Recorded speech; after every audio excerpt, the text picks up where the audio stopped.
Alors bonjour à tous, bienvenue dans cette nouvelle édition de Enquête et Débat. Aujourd'hui, je reçois François Billot de Lochner. Bonjour. Bonjour. Alors je vais présenter M. Billot de Lochner et nous passerons aux questions que je lui ai préparées. Alors M. Billot de Lochner, vous êtes financier, écrivain et engagé dans la vie politique associative depuis 15 ans. Exactement. Vous êtes, et c'est pour cela que je vous reçois aujourd'hui, président d'Audace 2012. Oui. Un très joli nom, parce que l'audace c'est important, à mon sens. Alors c'est un collectif d'hommes et de femmes porteurs de valeurs qui ont fait la France et l'Europe, qui proposera à tous les candidats à la présidentielle 12 actions simples, justes, immédiates et déterminantes selon vous. Donc ça c'est la présentation de votre site. Oui. Et alors ces mesures sont proposées pour redonner confiance aux Français en leur avenir, dans l'avenir de leur pays. Alors, première question, pourquoi vous êtes constitué en lobby, quelque part, en lobby de la société civile, pour influencer cette élection présidentielle ? Écoutez, je fais partie des innombrables personnes qui ont été un petit peu déçues par ce qui s'est passé entre 2007 et aujourd'hui. Moi, je rappelle simplement qu'il y a eu en 2006, et vous devez vous en souvenir parfaitement, un extraordinaire enthousiasme. Il y avait des problèmes considérable à résoudre et il nous semblait, en tous les cas à beaucoup de gens, il semblait que nous avions trouvé un président de la République et une équipe qui pouvaient affronter ces problèmes, les gérer et remettre la France sur le droit chemin. Le programme à cet égard, le programme sur lequel le président actuel et son gouvernement a été élu, était un programme qui était objectivement assez ambitieux. Et patatras, en 2007, et je dirais presque dès le lendemain de l'élection, eh bien, on s'est aperçu très très vite qu'il ne se passerait rien et que le programme ne serait pas appliqué, ce qui malheureusement a été le cas. Faites référence au Fouquet ou... Par exemple, oui, le Fouquet, alors ça, le Fouquet est très emblématique, la virée à Malte aussi, mais il n'y a pas que ça. L'ouverture à gauche était une véritable hérésie. Bon, des présidents de la République précédents avaient essayé des ouvertures qui s'étaient retournées contre eux. Je ne vois pas pourquoi un président, quel qu'il soit, peut défier les lois évidentes de la politique, c'est-à-dire qu'on s'appuie sur ses amis et pas sur ceux qui veulent vous fusiller. Bon, donc je pense que c'était une erreur fondamentale sur un plan stratégique, qui a été suivie par toute une série d'erreurs fondamentales. Une autre erreur fondamentale, ça a été de ne pas reconnaître l'état de la France après l'élection. François Fillon s'y était forcé en une phrase, en disant la France est en faillite. Ouais. On lui a tapé sur les doigts et il n'a plus jamais dit que la France était en faillite, alors que la France était en faillite. Et Sarkozy avait dit les caisses sont vides, je crois. Les caisses sont vides. Alors de qui se moque-t-on lorsque l'on décide de réformer la France sans la réformer, tout en la réformant et surtout sans avoir fait un bilan extrêmement précis de ce qui était un état de faillite? Résultat des courses, presque 5 ans après, eh bien, la France est enfoncée de façon dramatique dans la crise, mais pas du tout seulement la crise économique. Et moi, je suis stupéfait quand j'entends les commentateurs, les analystes ne parler que d'économie. La crise, elle est politique, elle est économique, mais elle est sociale, elle est morale et culturelle. Donc il faut prendre le taureau par les cornes, et il n'est pas question pour nous de recommencer 2012 comme 2007, c'est-à-dire d'avoir des gens qui brassent beaucoup d'air, qui font de magnifiques effets de manche, pour ensuite ne plus rien faire de 2012 à 2017. Donc, nous avons décidé, à un certain nombre, d'agir pour faire en sorte que ça ne se reproduise pas. Et donc, vous voulez créer un rapport de force, c'est ça Absolument. Ouais. En clair, ce que nous faisons, c'est tout à fait ça, c'est créer en fait un rapport de force, c'est-à-dire qu'on s'aperçoit qu'il y a quand même énormément de gens qui sont déçus, qui aujourd'hui se sentent finalement assez peu représentés mais ne savent pas comment faire parce que les partis sont là. Et donc jusqu'à nouvel ordre, on passe par les partis et si les partis ne font pas leur travail, eh bien tant pis, une fois de plus on a voté pour rien. Donc là, nous avons créé un collectif qui s'appuie sur le monde associatif. Alors l'avantage du monde associatif, c'est qu'il y a des gros bataillons. Et donc aujourd'hui, notre collectif est composé de 87 associations représentant 750 000 sympathisants.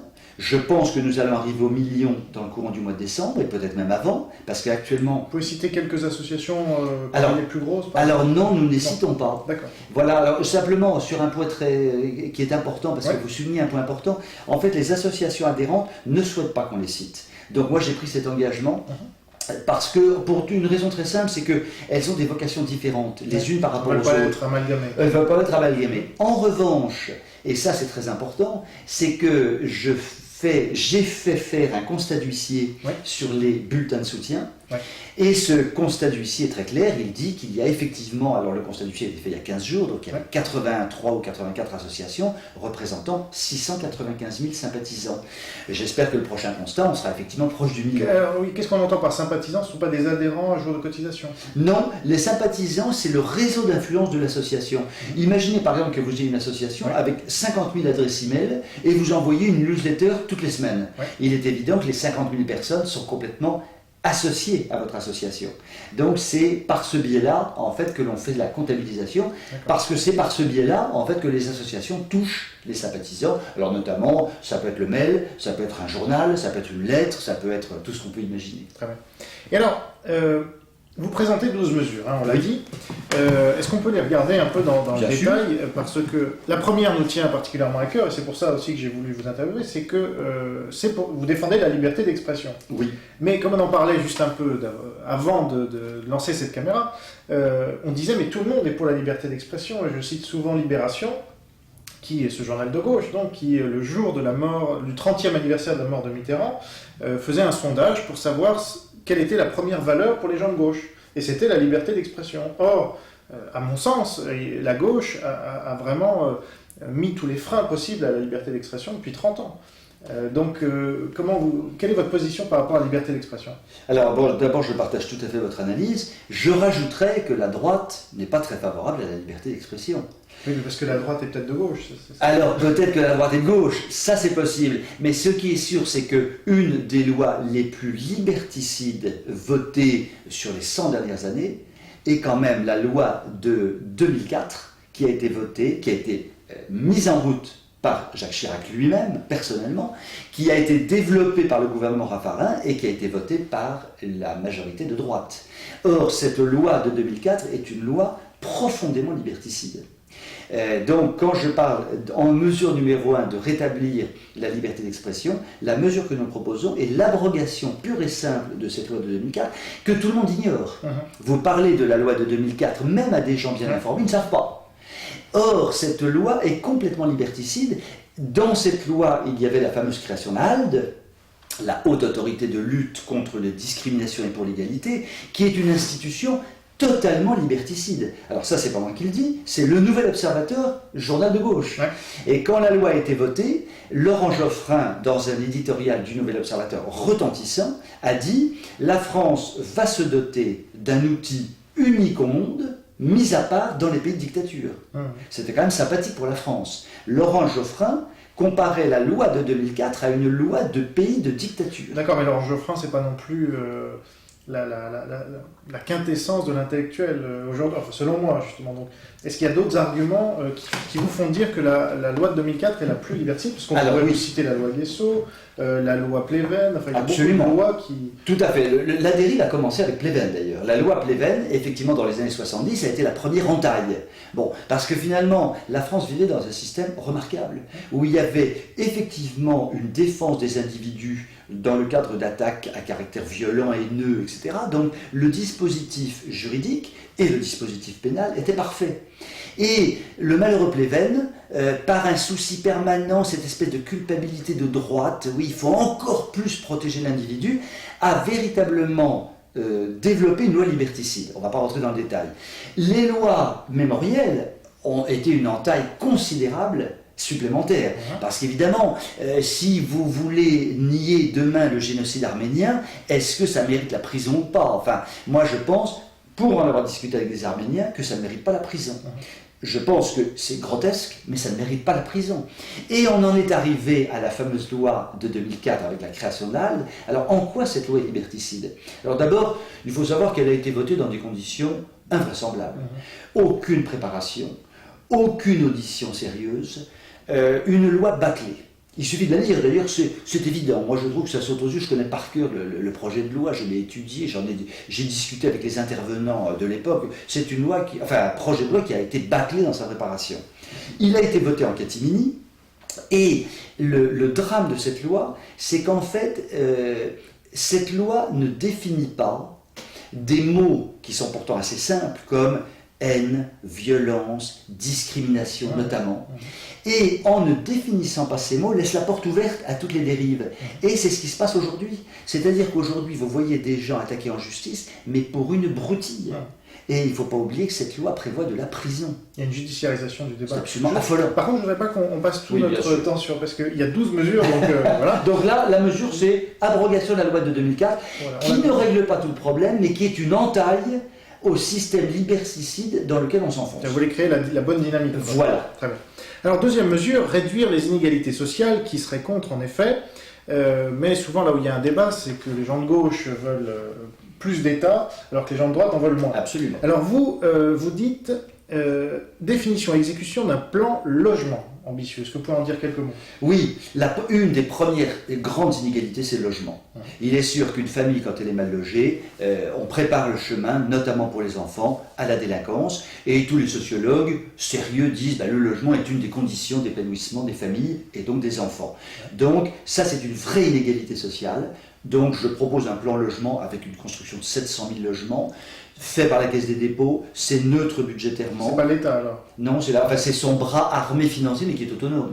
Oui, mais est-ce que ça ne fait pas penser un peu aux subprimes américaines où l'État américain voulait que tout le monde aussi soit propriétaire? D'ailleurs, c'était une idée de Sarkozy qu'il a automatiquement arrêté dès lors qu'il y a eu la crise. Alors, c'est pas que tout le monde soit propriétaire, c'est que la Caisse des dépôts, en fait, alors j'ai mis dans ma mesure, mais ça c'est à creuser ensuite, c'est utiliser les acteurs sociaux, mais aussi les promoteurs privés, et faire en sorte qu'il y ait 700 000 logements construits en 5 ans. C'est pas un exploit mondial à l'échelle de la France, ça ne pose véritablement aucun problème. Et qui paierait?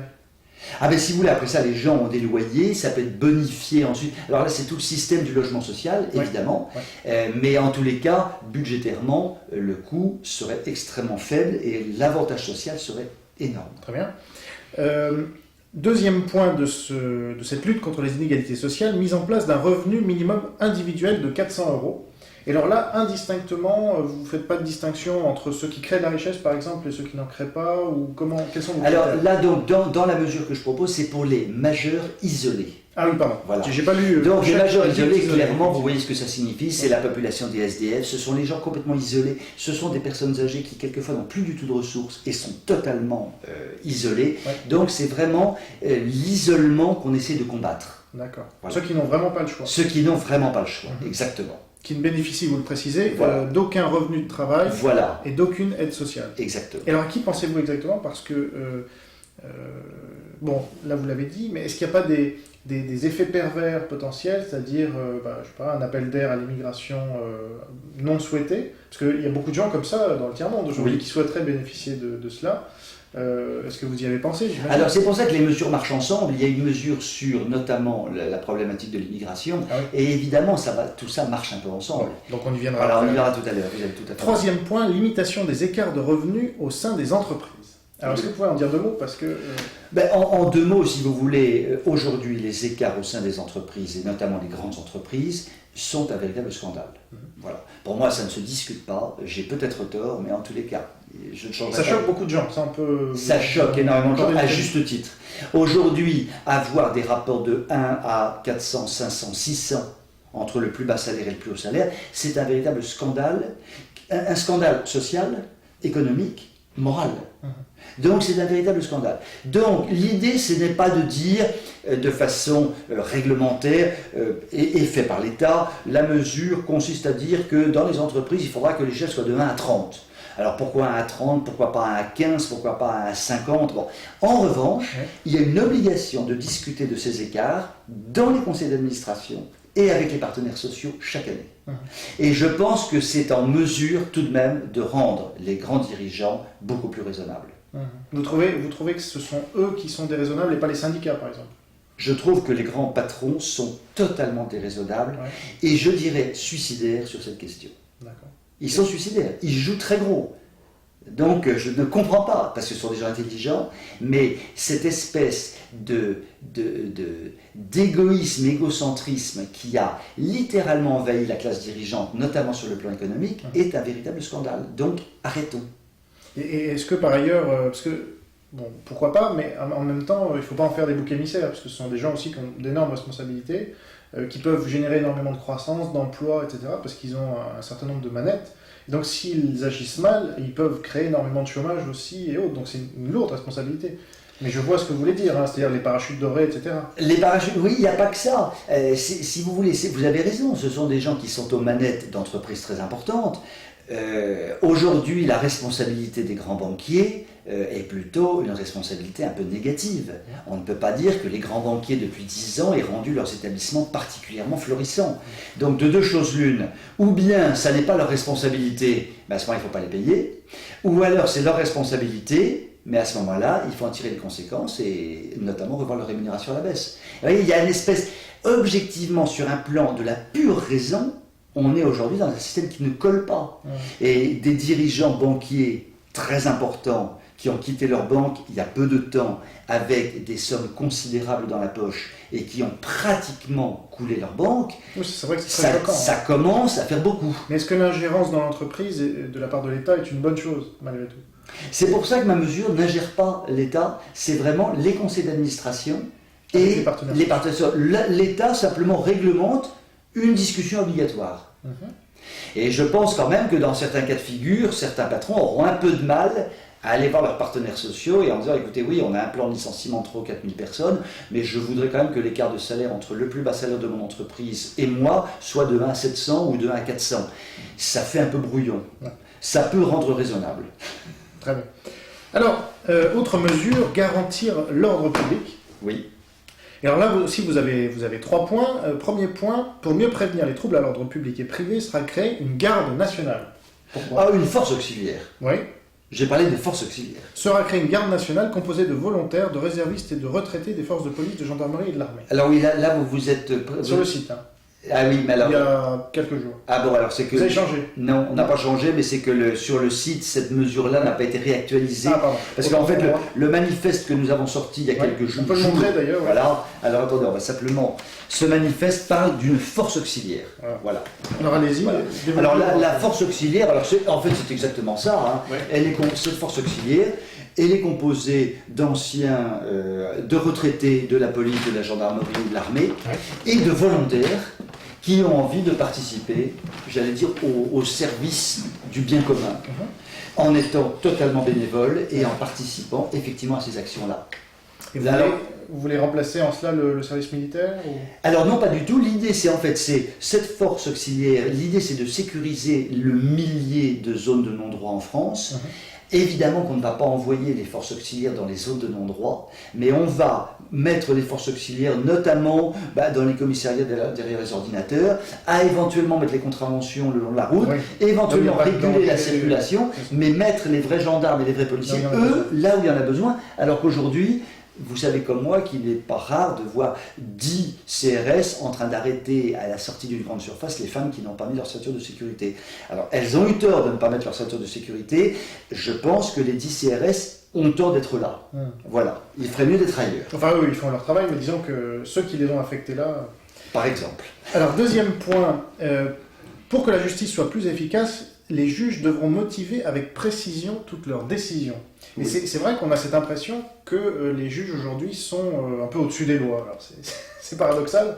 Et donc là, vous voudriez les contraindre à motiver avec précision leurs décisions. Qu'est-ce que vous entendez par là? Si vous voulez, les juges aujourd'hui, par un laxisme qui est avéré, par une légèreté qui est grande, par un manque sans doute de formation, les juges prennent des décisions qui sont objectivement extrêmement choquantes dans certains cas de figure.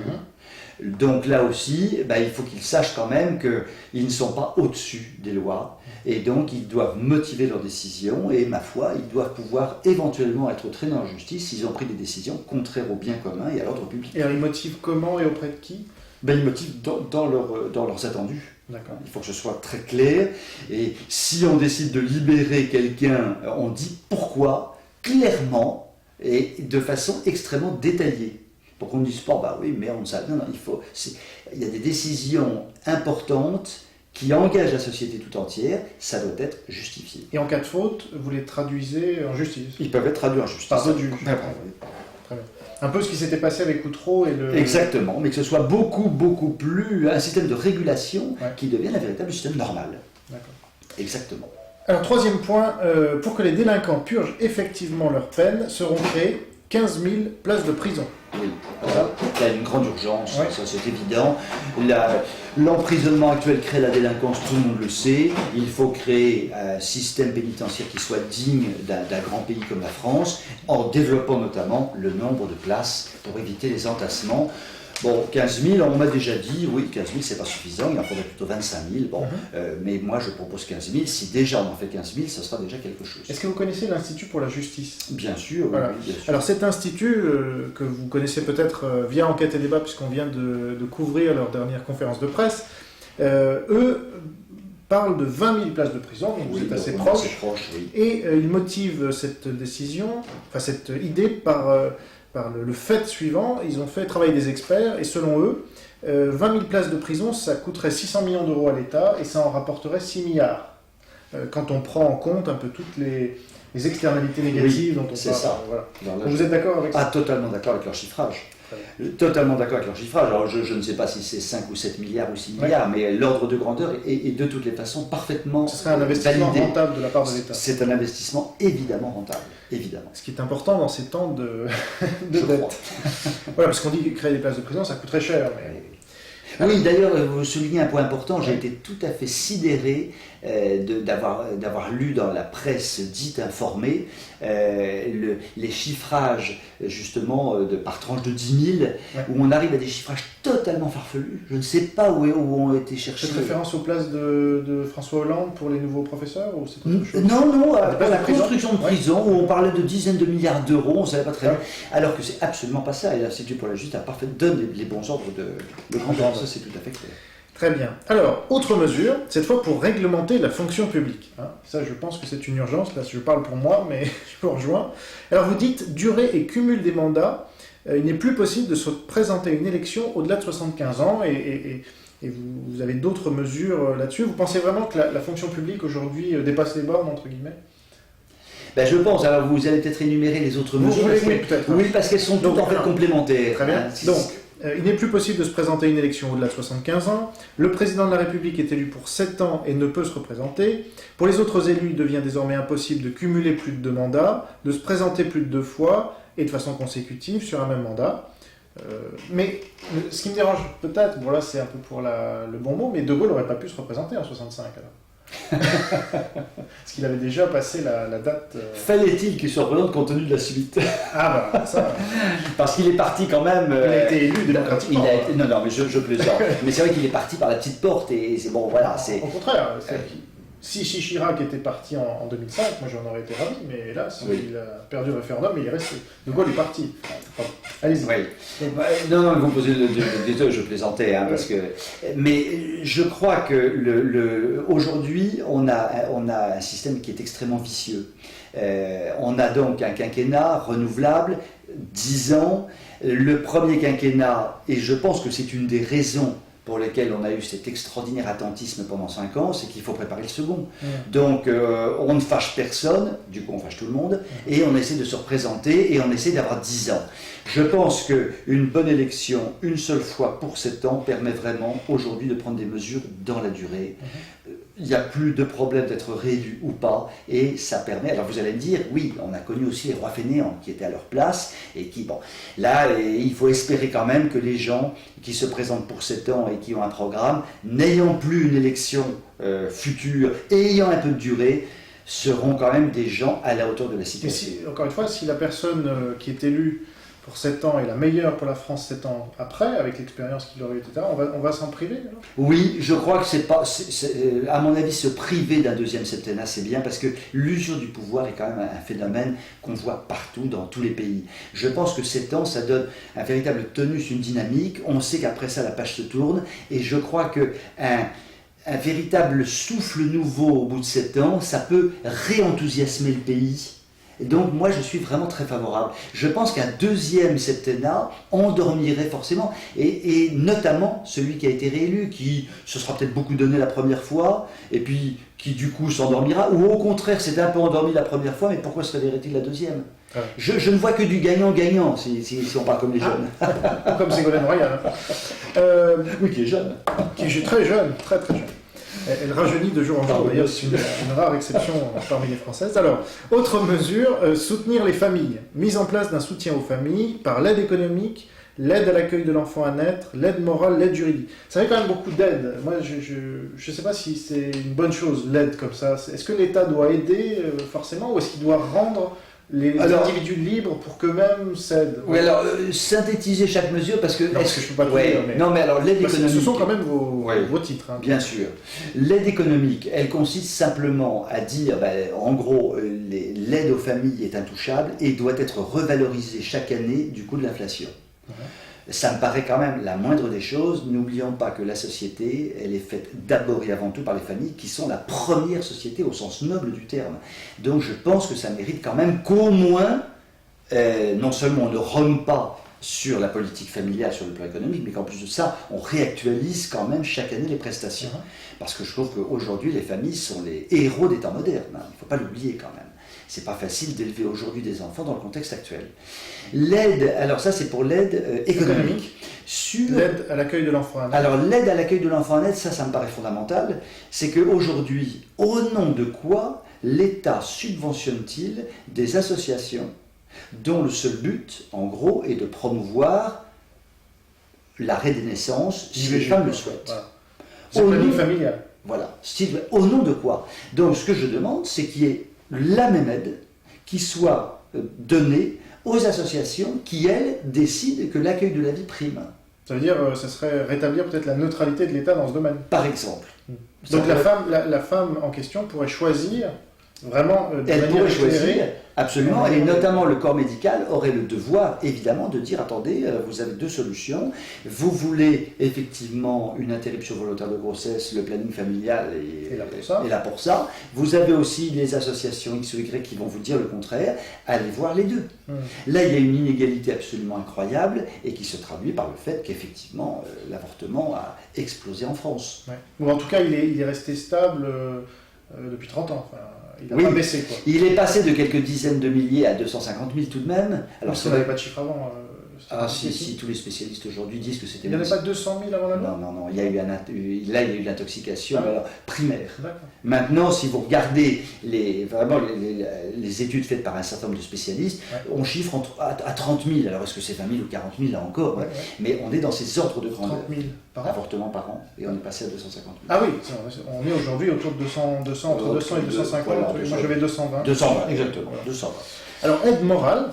Appui financier aux associations menant des actions réelles de soutien aux parents dans leur mission d'éducateur et aux enfants en difficulté familiale. Voilà, alors ça, si vous voulez, c'est toute la problématique de l'aide aux familles, l'aide aux familles est extrêmement importante aujourd'hui parce que c'est vrai que le pilier familial, malheureusement, est en train de s'ébranler sérieusement, voire de s'effriter. J'espère qu'il ne va pas s'effondrer. Et on voit bien que les familles, aujourd'hui, ne remplissent plus. Donc, mettre un système d'aide aux familles, mais qui soit des véritables aides aux familles, ça pourrait quand même aider considérablement les familles, les parents qui se sentent complètement désarmés souvent, et évidemment les enfants qui se sentent extrêmement seuls, et notamment avec toute la problématique des familles monoparentales. Alors d'ailleurs, je ne vois pas comment on peut appeler famille monoparentale, puisque les familles, c'est au moins deux personnes. Enfin bon, mais en tous les cas, les familles recomposées, etc., etc. Donc là, l'idée vraiment de rebattre un petit peu les cartes. Donc, aide morale et aide juridique. Alors voilà, alors l'aide juridique, c'est un point qui me semble fondamental, c'est qu'aujourd'hui, en réalité, et ça fait partie des difficultés que connaissent les familles, c'est qu'aujourd'hui, les nouveaux moyens de communication, le web, pour parler clairement, est une véritable nounou qui diffuse à jet continu, notamment tous les matériaux pornographiques possibles. Et les familles sont extraordinairement désarmées face à ça.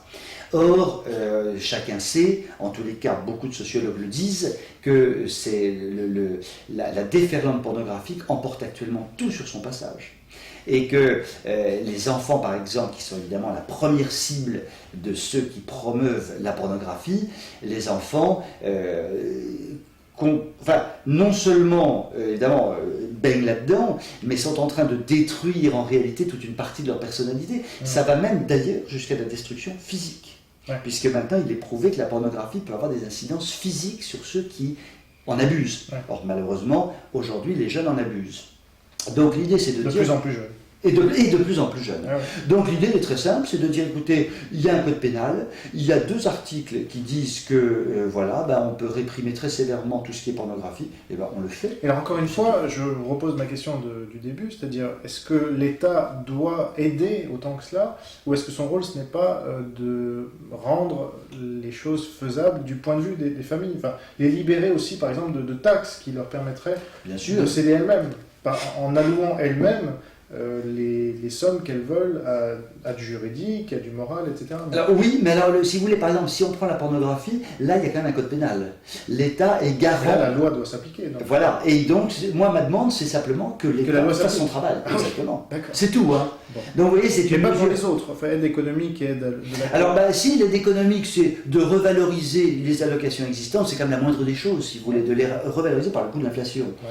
Hein, pour qu'il n'y ait pas un Vous ne écart. pas l'effet pervers de tout à l'heure, c'est-à-dire sur l'immigration, encore une fois On va en parler tout à l'heure. Ah oui. Alors, Nous monsieur, allons y arriver. autre mesure, alors on va y arriver, autre mesure, libérer l'enseignement. Alors, Oui. on sera d'accord aussi. Hein. À côté du secteur public actuel, sera développé un secteur totalement libre. Bon, je lis pas tout parce que c'est assez long. Bien sûr. Mais en gros, vous reprenez les... Je ne sais pas si vous connaissez la Fondation pour l'école, Oui. de Anne Coffinier qu'on a interviewé ici. Oui. C'est-à-dire que il y a l'éducation nationale, mais il faut qu'à côté, elle soit concurrencée par des Un écoles secteur libres. totalement libre. C'est exactement ça l'idée. Et l'idée, c'est que ce soit neutre budgétairement. Ouais. Et dans ce que je propose, c'est complètement neutre budgétairement. C'est-à-dire qu'en fait, vous décidez, vous, à Villiers-le-Bel, de créer un établissement. Vous savez que vous allez avoir 200 élèves parce que vous faites des préinscriptions. Les 200 élèves qui vont quitter sans doute l'établissement public d'à côté, eh bien, ils vont bénéficier d'une subvention par élève. Et puis l'établissement d'à côté, comme il y a 200 élèves de moins, il aura des subventions en moins. Donc c'est complètement neutre sur le plan financier. D'accord. Et puis je dirais que le meilleur gagne. Et est-ce que vous êtes pour le chèque éducation, par exemple? Alors en fait, ça revient un petit peu à ça finalement. Ça revient un petit peu à ça. Pas exactement, parce que... Mais pas exactement. Mais disons, sans rentrer dans un débat trop technique, ça s'apparente quand même un petit peu à ça. Et justement, pourquoi le chèque éducation en lui-même ne vous paraît pas suffisamment bonne comme mesure? Alors, ce qui me gêne un tout petit peu dans le chèque éducation, c'est que c'est un chèque qui est attribué aux familles, et donc là, ça risque de faire une dépense supplémentaire. Non, parce que justement, le principe, c'est que ces gens-là ne mettent pas leur enfant à l'éducation nationale. Donc, il s'agit d'une juste rétribution. Parce qu'elles font pas... Oui, mais donc il y a un coût budgétaire supplémentaire, obligatoire, mécaniquement. Alors qu'avec le système que je propose, c'est simplement une répartition du budget. Ouais. Le budget de l'éducation nationale, là aussi on peut épiloguer parce qu'il est un petit peu à tiroir, mais c'est à peu près 120 milliards d'euros. Donc à travers ces 120 milliards d'euros, il y en a une partie qui va, comme toujours, vers le secteur public, en fonction du nombre d'élèves, et une partie qui va vers le secteur authentiquement libre, en fonction du nombre d'élèves. Donc ça reviendrait au même, puisque les ça revient au partisans même. d'un chèque éducation seraient pour réduire le Voilà, budget voilà, de l'éducation voilà, nationale. donc, voilà, exactement. De toutes les façons, c'est très proche, exactement. Ouais. Alors, autre mesure, revaloriser le travail. Là aussi, on sera d'accord, décidément. Rétablissement de la durée légale du travail à 39 heures. Oui. Passage à l'âge légal de la retraite de 62 à 65 ans. Oui. Instauration d'un système obligatoire de distribution de bons de souscription d'actions pour les sociétés cotées. Bon, là, c'est un peu plus... Oui. C'est un peu plus... Enfin, les deux grosses mesures sont Les deux grosses premières. mesures, c'est 65 ans, effectivement, et rétablissement de la durée de travail à 39 Donc là, heures. vous allez avoir tous les syndicats dans la rue, hein, si vous êtes au courant. Si vous prenez ça. Je ne sais plus. Non, je ne sais pas. Regardez le MEDEF. Moi, ça m'a beaucoup amusé parce que il y a quelques années, j'ai eu des discussions au MEDEF. Et oui, les 35 heures, vous comprenez, pour les grandes entreprises, c'est pas forcément complètement idiot. Alors, je ne vois pas sur quel modèle économique on pouvait dire ça. Parce que, comme dit l'autre, quand tout d'un coup on passe brutalement de 39 heures à 35 heures, on s'ampute objectivement de plus de 10% de valeur de travail. Ouais. Donc, bon, supposons qu'à l'époque on ait pu dire ça. Je constate aujourd'hui que le MEDEF prône assez gaillardement les 39 heures et la retraite à 65 ans. J'ai encore lu quelque chose hier sur le sujet. Ouais. Donc on voit bien que le MEDEF est en train de rentrer dans cette trajectoire. Les syndicats ne sont pas suicidaires. Ils savent très bien sûr, il y aura des barouds d'honneur, mais faut-il véritablement penser qu'ils mettront la révolution en France compte tenu de la crise que nous vivons aujourd'hui? Vive la crise, alors. si elle permet aux syndicats Ah, ben la de crise peut avoir bloquer des... le pays. Voilà, la crise peut avoir des effets bénéfiques. Oui, qu'il y ait la crise plus souvent. Ben, bien sûr. Ben oui. Bon, on en rit, mais c'est pas drôle. Mais oui, oui, bien Mesures sur l'immigration. Oui. Nous y voilà. Révision des conditions d'immigration légale. Alors dites-nous en quelques mots. Ben, si vous voulez, aujourd'hui, si on raisonne très simplement, et si on raisonne en ne tenant pas compte des chiffres officiels, qui, chacun le sait, sont faux, on a environ 400 000 entrées en France, en gros. Donc, Net ou... Attendez, parce que... Il y a des Brut. entrées brut. Bon, alors on a les entrées qui sont liées à un visa normalement plutôt lié au travail, avec la possibilité d'accueillir les familles par le regroupement familial. C'est grosso modo 150 000 à peu près. Bon, on a de l'immigration illégale. Tout le monde est d'accord pour dire que c'est à peu près 100-150 000, donc on est à peu près à 300. Et puis il y a 100 000 divers, ce sont les visas touristiques, ce sont les... Bon, et je ne rentre pas trop dans le détail, ça fait à peu près 400 000. Bon. Là-dedans, l'immigration liée au véritable travail, c'est totalement marginal. C'est totalement marginal. C'est probablement quelque chose qui tourne autour de 10 à 20%. Bon. Donc, actuellement, alors que le budget de l'État est totalement déficitaire, que les caisses sociales sont vides, qu'on ne sait pas comment loger la population existante, on accueille grosso modo 400 000 personnes, qui est une immigration objective d'habitation et pas de travail. Ça ne colle pas, on ne peut plus. Ce qui fait que le résultat, c'est qu'on accueille dans des conditions indignes. Il faut voir comment on accueille et dans quelles conditions, notamment de logement. Bon. Deuxièmement, on n'a pas de travail à offrir. Nous avons 10% de chômage déclaré, plus 10% de chômage indirect. On est à peu près à 20%. Donc comment? Impossible évidemment de faire travailler des populations qui arrivent. Sauf à la marge, alors le patronat dira, oui, mais il y a quelques métiers. Oui, mais il y a quelques métiers, mais on peut aussi les faire faire par des gens du pays. Hein. C'est-à-dire des immigrés de seconde génération ou des... Bon. Donc là, on est en train de faire un faux... la restauration, alors là, voilà, l'hôtellerie, le bâtiment, la restauration et éventuellement la propreté des villes. Bon, moi je suis désolé, hein, ça ne justifie pas 400 000 entrées par an. Ne rêvons pas. Oui, parce qu'il y a 200 000 sorties aussi. Brut. Alors, il y a des sorties. Ouais. Les 200 000, je n'y crois absolument pas. Mais bon, je pense que c'est la moitié de ça. Mais enfin bon. Il y a un problème démographique quand même dans notre pays, c'est que les autochtones, franco-français comme on les appelle, font de moins en moins d'enfants. Oui. Et ça, c'est pas... je veux dire, les immigrés ne sont pour rien. Et alors du coup, est-ce que pour que la France garde son rang, ne serait-ce qu'au sein de l'Europe, puisque l'Allemagne là est en train de baisser et nous on est en train d'augmenter en population, donc selon les projections, en 2040, on devrait dépasser la population de l'Allemagne et on deviendrait le pays le plus peuplé d'Europe.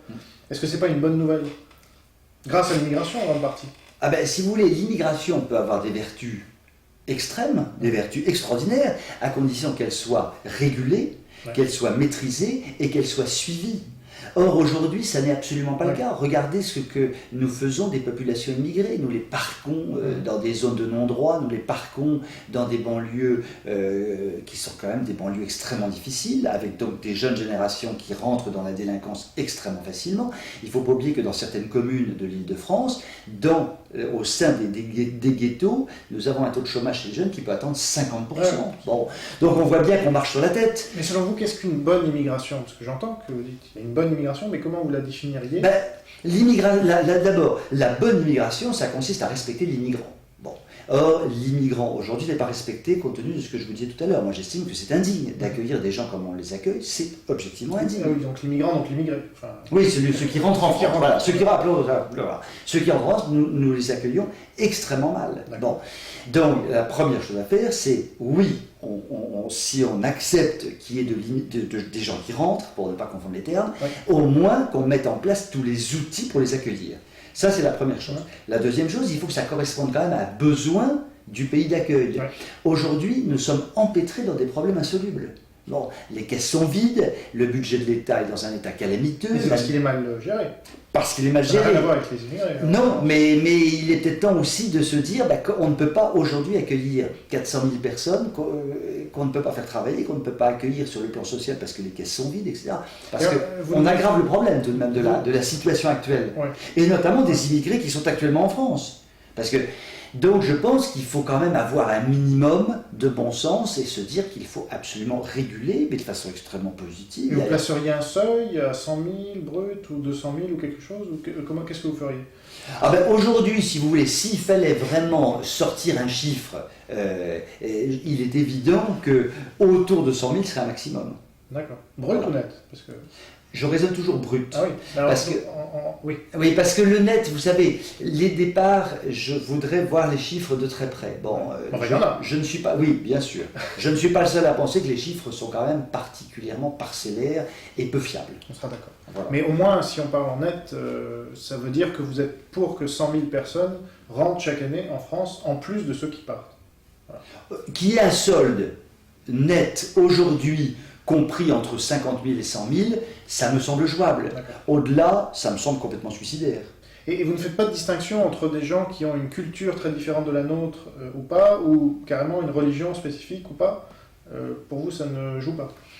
Quand je parle de bonne immigration, au niveau de qualification ou d'appréciation de la langue, ou etc. Alors c'est un des points de ma mesure, c'est que ce que je souhaite, c'est que les immigrés soient véritablement en adéquation complète avec les valeurs françaises. Ça c'est clair, c'est-à-dire qu'on ne se contente pas d'une vague déclaration d'intention, mais que les gens soient véritablement en phase avec les valeurs de notre société, soient complètement en phase avec notre mode de vie, soient complètement en phase avec nos façons de travailler, et qu'on soit véritablement dans de l'immigration qui soit extrêmement positive du côté de celui qui cherche à rentrer. Alors maintenant, pour répondre très concrètement à votre question, il est sûr qu'aujourd'hui, il n'est pas sûr que les Roumains et les Bulgares soient complètement en phase avec notre système. Il n'est pas sûr que l'Afrique du Nord soit complètement en phase avec notre système. Du coup, il ne reste plus grand monde. Oui, mais donc aux gens qui souhaitent entrer, de se mettre en conformité, j'allais dire en conscience, avec la demande qu'ils font. Sinon, on va devant la catastrophe parce qu'effectivement, on rentre dans le système le véritable système communautariste qui est exactement le système que nous ne voulons pas en France et qui est complètement contraire à la tradition française. Et pour vous, on terminera sur ce sujet, mais enfin, il est important, la solution américaine qui consiste à libéraliser un maximum pour donner du travail à un maximum de gens et donc et les rendre aussi plus patriotes parce que les immigrés là-bas sont beaucoup plus pro-américains que nos immigrés sont pro-français. Pour vous, c'est pas une solution? Parce que les États-Unis sont passés d'une population de 200 millions à 300 millions en quelques années. Oui, mais je crois qu'on est au bout du système aux États-Unis. Parce que le communautarisme se développe quand même à une vitesse absolument incroyable et de façon accélérée. Je pense que le melting pot américain est beaucoup plus rigoureux que nous. C'est que les Américains sont très rigoureux. Hein. Les gens qui viennent, effectivement, doivent véritablement s'insérer dans la société. Il n'y a pas tellement de débat sur le sujet. Ça commence à déraper aujourd'hui très nettement. On voit bien que le communautarisme prend une ampleur absolument considérable. Donc je ne sais pas ce que ça va donner dans 10 ans, dans 20 ans, dans 30 ans. Ce qui est sûr, c'est qu'en France, nous n'étions pas du tout dans cette logique. Nous avions une assimilation qui était tout à fait exceptionnelle, qui était enviée par le monde entier d'ailleurs. Bon, cette assimilation, intégration n'existe absolument plus. À nous de la rétablir, et notamment en limitant probablement les entrées, en faisant en sorte que la population existante soit véritablement prise en main. L'éducation nationale, par exemple, ne fait plus son travail aujourd'hui. Et alors, autre mesure, je vais sauter pour y revenir plus tard, mais c'est créer un vrai service civique, parce que vous venez d'en parler, donc c'est reprendre un certain nombre de gens en main, donc remplacer finalement le service militaire qui a été aboli, c'est ça? Voilà. Alors voilà, donc le service civique ouvert aux populations de 18 à 25 ans, de sexe masculin, et pour les gens qui n'ont pas de travail. Donc, soyons clairs, je le disais encore très récemment à des militaires qui me disaient « Oui, mais vous voulez en fait que l'armée soit la nounou de... » Je dis « Oui, aujourd'hui on a besoin de nounou, ça c'est sûr. On ne demandera pas à une génération de... Nounou musclé quand même. Oui, après, ça rigole pas. Oui, alors il y a une composante militaire, une composante civile. Et si vous voulez donc possibilité d'être plutôt dans la mouvance militaire, possibilité de rendre service notamment aux collectivités locales qui ont des grands besoins, éventuellement d'aller à l'étranger, participer notamment dans les pays émergents à des actions à côté sanitaire, social, économique, tout ce que nous voulons. Et si vous voulez, l'idée, c'est véritablement de faire de cette tranche de population une population qui s'est vraiment fondue dans des vraies réalités quotidiennes, C'est un service, donc c'est en plus de ça une façon de donner son temps à la nation, ça me semble extrêmement important, et je pense que ça peut au moins pallier les inconvénients que nous avons aujourd'hui de gens qui sortent de l'éducation nationale et qui sont jetés dans la société en étant objectivement complètement à côté de la plaque. Alors, 3 dernières mesures. Une mesure pour interdire les déficits. Oui, alors ça, je ne sais pas s'il y a besoin de... Il n'y a pas besoin. Donc à partir de 2016, interdiction de voter. Donc c'est une mesure constitutionnelle. Mais est-ce qu'il suffit de le dire pour...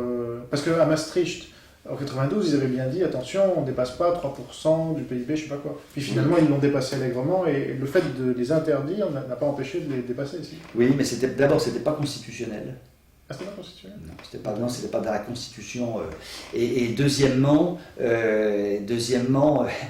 le temps a fait son œuvre, et on voit bien qu'aujourd'hui, il est grand temps de dire stop une bonne fois pour toutes, parce que sinon, dans 30 ans, on ne sera plus là pour en parler, hein, on sera tous morts.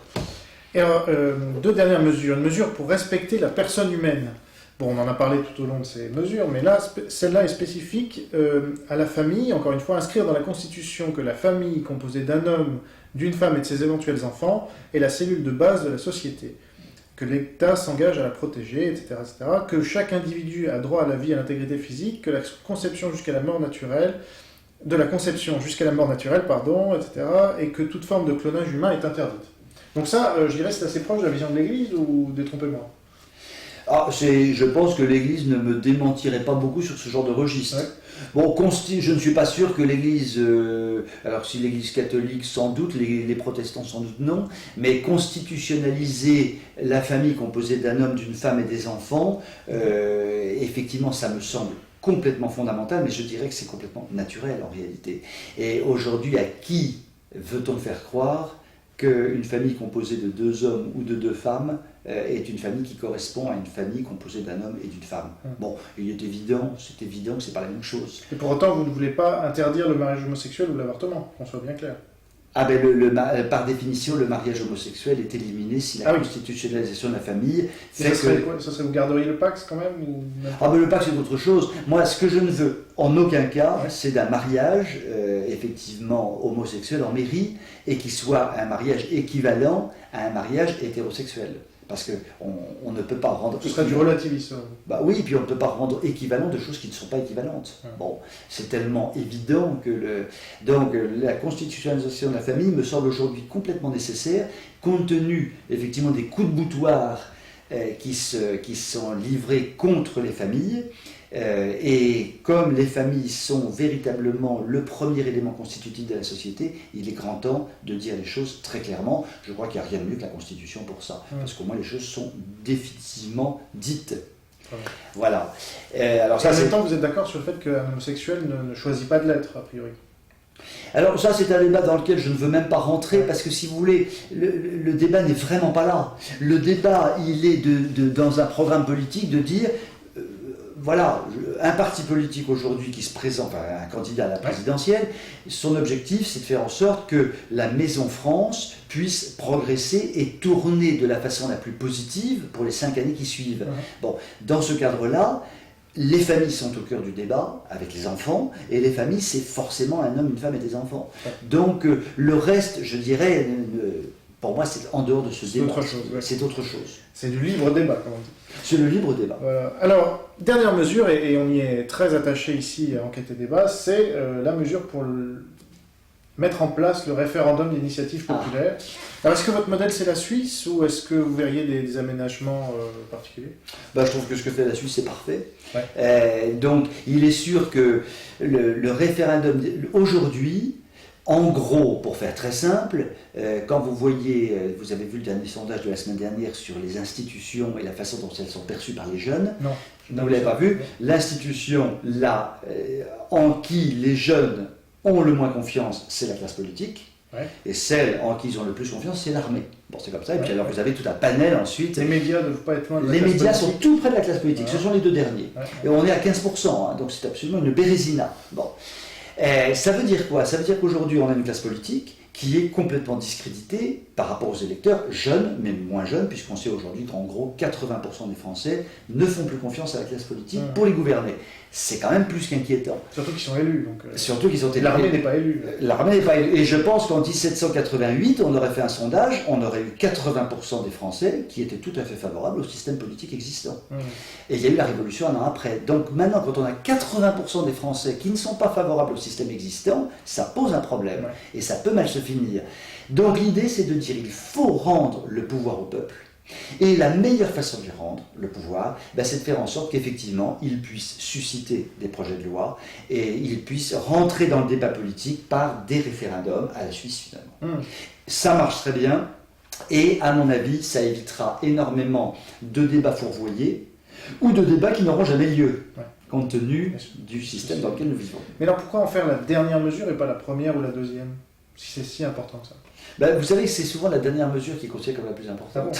Ah bon. La première et la dernière sont souvent... La première, c'est parce qu'on rentre dans les 12 mesures, la première est dans marque, et la dernière, c'est celle qui termine la lecture, et c'est celle dont on s'en souvient quelquefois le plus. Qui ressort. Moi, je ne mets pas d'ordre dans les mesures. C'est vrai parce que chacun peut avoir des ordres différents. Et les partis politiques font un peu... On ne leur demande pas d'ordre particulier. Mais en revanche, si vous voulez, c'est vrai que cette dernière mesure me semble importante. Alors maintenant, puisqu'on parle des partis politiques... Oui, et qu'on arrive à la fin de cet entretien, parce que je crois que vous devez partir. Voilà, je vais donc aller tous les voir à partir de la semaine prochaine. Et moi, mon rôle, ce n'est absolument pas de prendre le bulletin de vote de M. Dupont pour dire il faut que tu votes dans telle ou telle urne. Non, ça, chacun fera ce qu'il voudra. En revanche, je vais demander aux partis politiques de se positionner clairement sur chaque mesure. Si le Parti Socialiste me dit « moi j'en prends 4 », il nous signera un beau petit document disant « nous en prenons 4 si nous accédons au pouvoir ». Et lesquels et nous communiquerons avec notre collectif. Est-ce que c'est pas juste une déclaration d'intention qui n'engage à rien par la suite? C'est signé. Alors après ça, on peut renier sa signature, mais là, on ne peut plus rien faire. Donc ils vont signer un document, comment ça va se passer? Tout simplement une lettre en disant, entre nous, Parti Socialiste, on est d'accord pour la mesure 1, 4, 7 et 9. Et là-dessus, vous allez pouvoir communiquer puisque ça sera signé? Ce sera sur le site, et comme ça, nous éclairons les audacieux qui font partie du collectif Audace 2012. La démarche est très intéressante. Donc on est transparti, et puis voilà, et puis chacun prend ses responsabilités. Ce qui est sûr, c'est que nous devrions arriver très vite à 1 million de personnes qui sont intéressées par ce qu'on fait. Donc c'est vrai que ça peut avoir une incidence au moment des élections. Donc je pense que les partis ont intérêt probablement à regarder d'assez près les choses. Probablement. Alors ma dernière question, puisqu'il nous reste quelques secondes. Oui, je vous en prie. C'est que il y a un certain nombre de thèmes auxquels on est attaché également à Enquête et Débat, et je n'ai pas trouvé de traces de ce. On ne peut pas tout couvrir forcément, mais j'aimerais quand même avoir, si ce n'est votre avis, du moins les raisons pour lesquelles ces thèmes ne font pas partie de vos 12 mesures. C'est toujours intéressant, il y a ce qu'on voit et ce qu'on ne voit pas. Les services secrets, ça paraît quelque chose de très important, mais vous n'en parlez pas. Une stratégie offensive de la France, ou visionnaire, c'est-à-dire quel est le sens. Bon là on voit quand même quel est le sens que vous voulez donner à notre pays, mais enfin, comme Kennedy, qui est un peu mon modèle de ce point de vue-là, c'est-à-dire qu'il avait dit, dans 10 ans on ira sur la Lune, ça avait vraiment porté les États-Unis sur une vision, quoi. Donc il n'y a pas de ça dans votre je ne sais pas si on peut appeler ça pacte, mais dans votre manifeste. Dans le manifeste. Voilà. Rien sur la création d'entreprise. Voilà, ça serait ma pire critique, je dirais. C'est que je n'ai rien trouvé, et ça me paraît crucial, parce qu'aujourd'hui, l'emploi, puisque vous parlez d'emploi, il ne tombe pas du ciel, il ne vient pas de l'État non plus, il vient des créateurs d'entreprises. Voilà. Alors, vous posez vraiment des très bonnes questions et qui ont été au cœur d'un débat qui a duré 1 an dans la mouvance de la C'est intéressant parce que ça permet d'y revenir. Comment vous avez établi ces 12 mesures? En fait, on a eu 5 groupes d'experts qui représentaient à peu près une 50aine de personnes de très bon niveau. Et en fait, au printemps dernier, le bureau d'Audace 2012 s'est trouvé avec une 60aine de mesures et nous voulions qu'il n'y en ait que 12. Pourquoi ? Parce que nous ne voulions pas du catalogue de la Redoute. Parce que le catalogue de la Redoute, c'est la meilleure façon pour qu'on ne fasse rien. En disant, oui, mais attendez, il y a 60 mesures, mais là... Mitterrand avait bien 100 mesures. Oui. 110 mesures. 110, mais justement, c'était la... Et vous voyez, combien de mesures ont été détricotées dès... Hélas, il en a mis un certain nombre en place aussi. Hélas. Mais il y en a beaucoup qui ont été détricotées, mais vous avez raison. Donc on a voulu, premièrement, très peu de mesures. Des mesures offensives, claires, simples. Alors, la deuxième chose, c'est qu'on voulait des mesures immédiatement applicable, très opérationnel, mais changeant singulièrement le cap du bateau, véritablement. Bon. Et donc, effectivement, on n'est pas rentré dans un certain nombre de mesures qui nous semblaient plutôt être la conséquence, découler un petit peu de ce qu'on proposait. Bon, mais vous avez tout à fait raison, nous avons occulté, par exemple, il n'y a rien sur l'Europe. Bon, on a énormément réfléchi sur le sujet et on s'est dit on ne met rien sur l'Europe parce qu'on ne peut pas prendre une mesure simple et claire qui soit compréhensible et qui puisse être acceptée par les parties.